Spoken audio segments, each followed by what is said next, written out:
Tonight on NewsWatch, political crisis in Ukraine, a deal that could end the chaos in the country, but will it stick? Plus, how building community is helping rebuild the church in Boston. And the immigration debate hits home. A look at how families facing deportation are coping. All this and more tonight on NewsWatch. Good evening. I'm Mark Martin. Tensions are high in Kiev tonight. A deal has been reached between the Ukrainian president and opposition leaders.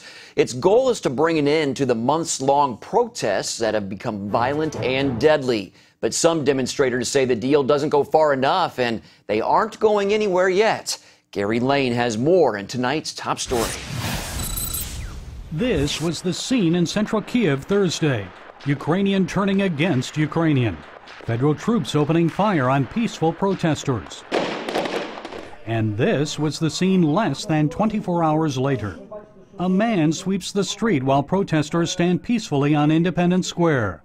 One protester holds a cross. Calm, at least for now, has returned to central Kiev after an all-night negotiation with EU diplomats ended with a political deal. The government agreed to form a new coalition government in 10 days and hold new elections by the end of the year. The document also promises constitutional reforms to scale back presidential powers, which is a key demand of protesters. Shortly after the agreement was announced, the Ukrainian parliament acted on its own to restore the constitution that limits presidential powers. Sergei Rakuba is a Ukrainian who heads up the U.S.-based Russian ministries. We're not fighting necessarily for some kind of decision about European Union. We're fighting for our freedom, for our rights. We're fighting against unbelievable corruption in our country. Despite the agreement, many say the reality for Ukraine is that its president now has blood on his hands. Steve Weber is with CBN Ukraine. I believe that the 20th of February will go down in the Ukrainian history as one of the saddest days ever since independence. Take a close look at this shocking video. Snipers are seen targeting protesters. So the key now is, did President Yanukovych order those shootings, or at least allow them to happen? Will this agreement hold? How will the protesters react? Will they be satisfied? And how will Ukrainians ever be able to stomach the thought that this president remains in government, despite Thursday's bloody massacre?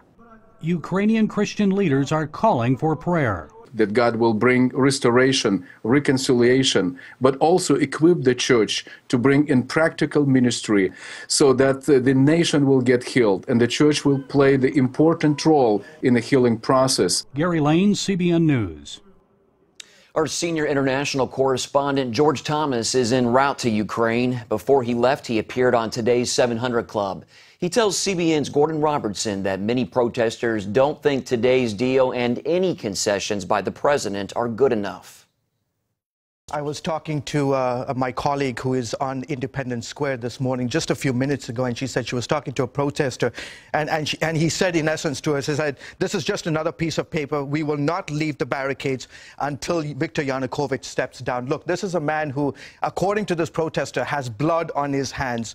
Dozens of people have died in just the last month alone, and this does not solve the deeper, Gordon, the deeper issues that are plaguing the society, because at the root of this situation is that they are tired after 1991 gaining independence from the former Soviet Union. They're saying, we don't want to continue the policies of Moscow, of the Kremlin. We don't want to see, we don't want to see a lack of human rights, a lack of freedom, the ability to go out on the streets and demonstrate and protest against our government. We don't live in Russia. This is Ukraine. And again, George is on his way to Ukraine. He will be bringing us reports from Kiev in the coming days, and you can stay connected with him during his trip through Facebook. Just search George Thomas, CBN News. And while you're there, be sure to like the CBN News Facebook page as well. Violence in the Central African Republic is leading to a humanitarian crisis. More than 2.5 million people desperately need aid. But fighting between Muslims and Christians is making it impossible for any humanitarian efforts to reach the area. The situation requires a political solution. We have the situation where the humanitarians are trying to support people where they are, to help provide basic services and to protect them where they are. We're calling on more troops to come in and help continue the stabilization efforts and to help protect the civilians, because that's, they still don't feel secure enough to go home. The UN Secretary General is now asking the international community to send an additional 3,000 troops to combat the increasing violence. Here at home, another Democratic Attorney General is refusing to defend a state ban on same-sex marriage. This time it's Oregon's Attorney General Ellen Rosenblum. Democratic attorneys general in at least 5 other states have taken the same step, even though it's their responsibility to defend state laws in court. Rosenblum says Oregon's ban cannot withstand a federal constitutional challenge, so she's not even going to try. Last year, she joined U.S. Supreme Court briefs arguing it was unconstitutional to deny gays the right to marry. Gay couples in Chicago will be able to marry sooner than thought. A federal judge ruled today that such couples don't have to wait until June to wed. That's when a state law approving gay marriage is set to take effect. Today's decision only applies to couples in Cook County, where Chicago is located. Chattanooga, Tennessee is the most Bible-minded city in America. The American Bible Society and the Barna Group have come out with this year's top 100 ranking of such cities. Their report surveys people on how often they read the Bible and their belief in its accuracy. After Chattanooga, Birmingham, Alabama, and Roanoke, Lynchburg, Virginia round out the top 3 most Bible-minded cities. The least, Providence, Rhode Island, and New Bedford, Massachusetts top that list, followed by Albany, New York, and Boston. In Boston, only 3% of the population are Christians. Can you believe that? In fact, the entire New England area is the least evangelized part of the country. But as Paul Strand reports, all that's changing thanks to a new breed of believers. Christians from the South and other areas have poured into Boston for decades, trying to make Christianity popular again. It's not easy with only 11% evangelical as compared to more than 50% in the South. Boston-based Pastor Joe Souza travels the country urging Christians to come help turn that faithlessness around. Souza says it's a desperate need because only 3% of people in the greater Boston area know Jesus as their personal Savior. But Bostonians don't always trust outsiders who come to plant churches. One of the guys who we were trying to rent a home from said to my wife, well, what does your husband do? And she said, oh, we're coming out here to start a church. He said, well, why are you coming out here to start a church? What do you think, we're all heathens? The thing is, people, whether it's here in Boston or anywhere really, don't like to feel they're just some project for a fly-by-night operation that's going to be gone soon and isn't really dedicated to them and their city. So few Bostonians attended these new churches, and they closed by the hundreds. We were having an 87% failure rate. But now there's a new generation turning that around. They bring an attitude to go all in, join their communities, and become good neighbors and friends. Ministry happens at a Dunkin' Donuts or at a Starbucks, is you're able to just be real with people. Bo Ellis is a Southern transplant running the Boston Church Planting website with Souza, a high-tech way for this new generation to reach the lost and connect with each other. Ellis says Christians coming here must speak by serving, not preaching. So the new guys volunteer a lot. Like as a high school football coach or a basketball coach, because in getting into the neighborhood and into the community is the only way you're going to earn the right to speak Christ into somebody's life up here. A top example, the Tunings, transplanted from North Carolina just 3 years ago. As they moved to the Boston suburb of Beverly, they decided not to think of themselves as short-term missionaries. Matt's approach from the beginning was to say, I'm planting my life in Beverly, Massachusetts. They concentrated on people, not church building. Because I don't necessarily look at my relationship with these people as somebody who's trying to minister to them all the time, but rather I'm just a neighbor who loves Jesus. I mean, we've had the opportunity, I probably baptized 4 or 5 of my neighbors that live in the same house that I live in. This approach led to tremendous results, with as many as 700 people regularly attending their church. Our heart was to be here for the long run. Members appreciate Matt and Beth's decision to make this their home. A lot of people have said to us, well, when are you leaving? And we're like, well, we're not leaving. And they're like shocked by that we're here to stay. This is his home now, and he loves these people, and that's important to the people that are here. And it's not something where he has a home base or a headquarters that he's going to go back to. And it's cool because he lives within the community. He's not here as sort of like I'm delivering something that you need, and then I'm taking off. 3 new neighbors in the Tunings triplex recently attended Matt and Beth's church without even being invited. But we've made ourselves accessible to them and loved them and cared for them and interacted with them in such a way that makes Christianity look appealing, because I'm not a guy that's moving from a faraway area coming in here to save you. This kind of all for your community, all for your neighbors effort by the new generation of church planners has completely turned around that dismal 87% failure rate. So for the past 5 years, we have a close to 100% success rate. Yet all these church planners agree more sowers are needed in this field. More people who passionately love Jesus should come and plant their lives in New England. It can be hard to sense the presence of God in a big, cold urban area. Hard to even believe he's real. That's why he needs his people to come to such places and through their love, prove that he's real and bring his presence. Paul Strand, CBN News, reporting from Boston. A former Obama administration scientist is now throwing her support behind building the Keystone XL oil pipeline.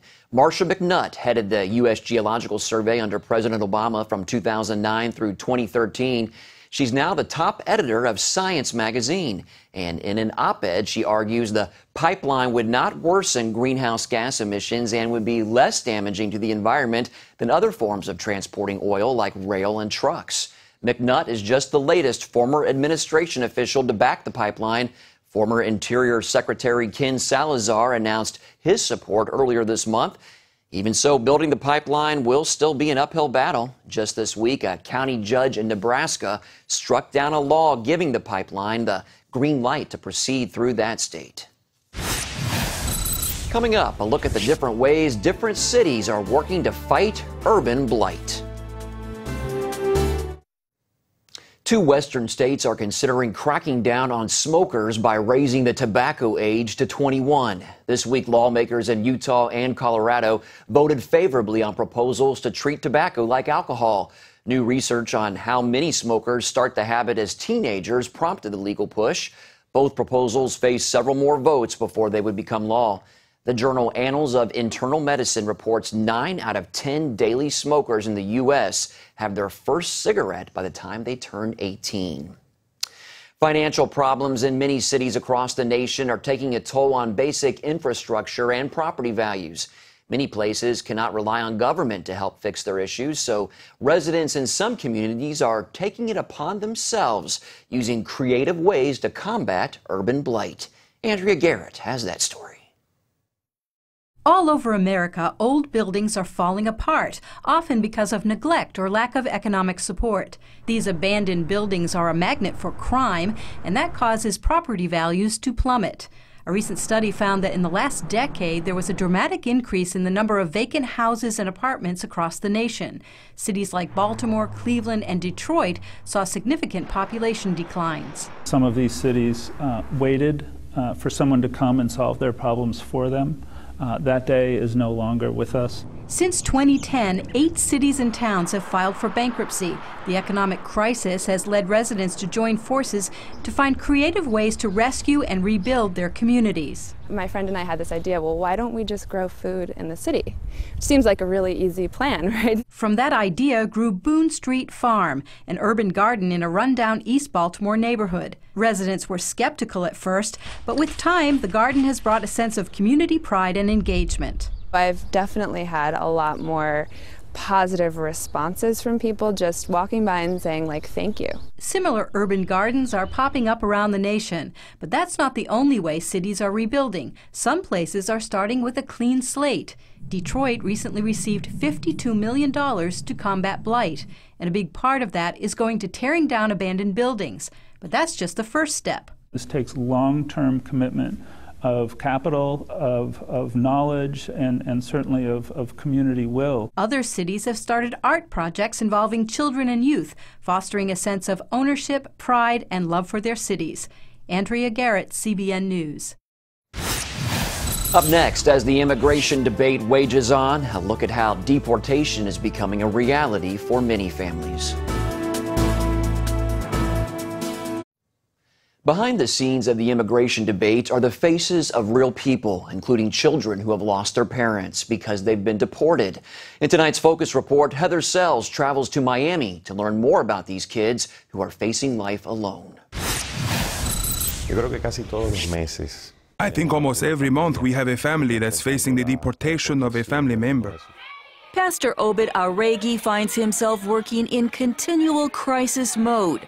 His congregation is full of children and parents who fear deportation and its consequences. I have seen kids literally get sick, their immune system shutting down, and getting illnesses they had never seen before. I have seen kids get profoundly depressed, and a lot of times end up with drug problems. Miami is one of the centers of the deportation crisis. It's a city where many children live in fear that one or both of their parents could be deported. Kevin's nightmare came true 2 years ago when officers pulled his dad over for not using his turn signal. He spent several weeks in detention before his deportation back to El Salvador. After he got deported, it just didn't feel the same. So my mom, I always see her sad. My brother will always look out the window waiting for him to come. And then I had a little baby sister he never met, but she never knew her dad. Chris was just 8 years old the day 2 officers knocked on his door. My mom started crying. My dad started getting closer to me, started putting me behind him. I was too small to understand what was going on. In fact, Chris believes the officers intended to take both his parents, but relented when they saw him, taking only his dad. As you grow up, you start to realize you're missing a father figure. You need someone to, tell you, don't do that, give you advice on stuff. Cecia and her brother face the unimaginable, both parents deported. The high school senior lost her mom in 7th grade and her dad last fall. It was just another shock because, they had already taken my mom, and so, I didn't really know what was going to happen. Cecia and her brother now live with a family friend.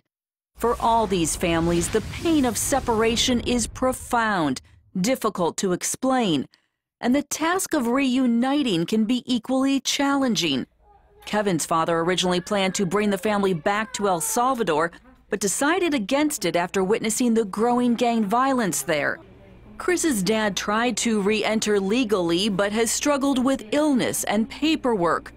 Although Chris was able to visit him recently in Peru, he hopes his dad will be able to return home soon. One of the big things I've always dreamed of is for him to come back, see me graduate high school. It's one of the big things I want him to come for. Cecia earns top grades in her international baccalaureate program and hopes to study medicine. But she fears returning to Nicaragua, the country she left as a 1-year-old. I would like to live life as a normal person, be able to graduate and be able to get into a college and just continue even though all this has happened. Cecia, Kevin, and Chris are far from alone.